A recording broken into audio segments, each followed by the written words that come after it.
Hello guys, আজকে আমরা ঘুরে বেড়াবো।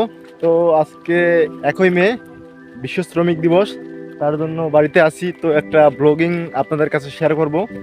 তো চলো ব্লগিংটা দেখে আসি।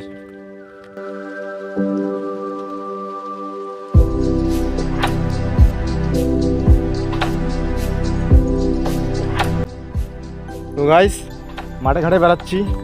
অলরেডি ধান পেকে গেছে, তো ধান কাটাও শুরু হবে কয়দিন পর। তো ধান কেমন হয়েছে দেখি একটু। এই যে এটা পাকা ধান বাড়ি। আমাদের নারায়ণপুর গ্রামে হাঁস চাষ করা হচ্ছে। তো হাঁস চাষে আমরা ভালোই লাভজনক।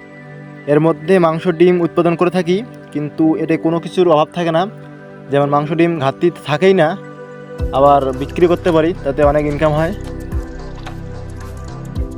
এই চাষে আমরা ভালোই লাভজনক। বাচ্চাগুলো এখনও ছোটো রয়েছে, বাচ্চার বয়স প্রায় 25 থেকে 30 দিন হবে। তো এই বাচ্চাগুলা কিছুদিন হলো উঠিয়েছে।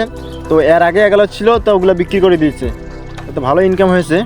আর এটা হচ্ছে পাকা ধান ক্ষেত, ধান পেকে গিয়েছে অলরেডি। কিছুদিন পরেই ধান কাটা শুরু হয়ে যাবে।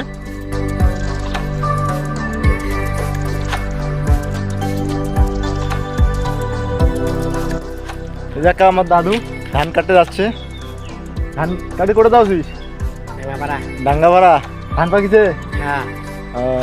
আচ্ছা দা যা তা। এই যে হচ্ছে এটা পাকা ধান বাড়ি, ধান পেকে গেছে অলরেডি। এই হচ্ছে আমাদের ব্লগ ভিডিও। তো বেশি কিছু উপস্থাপন করতে পারি না, হয়তো সামান্য একটু উপস্থাপন করি এর মধ্যে দিয়েই। তো আপনারা যদি কোনো ভুল ভ্রান্তি হয়ে থাকে আমার, তো ক্ষমা দৃষ্টিতে দেখবেন। তো আমি কিছু তেমন কন্টেন্ট করতে পারি না, জাস্ট এটুকুই। তো এখনও যারা আমার ইউটিউব চ্যানেল সাবস্ক্রাইব করেননি, দয়া করে আমার ইউটিউব চ্যানেল সাবস্ক্রাইব করবেন এবং লাইক করবেন, শেয়ার অবশ্যই করবেন। আর পেজের নাম হচ্ছে রয় প্রভাস, আমার নাম। ইউটিউবার নামও হচ্ছে রয় প্রভাস। ধন্যবাদ।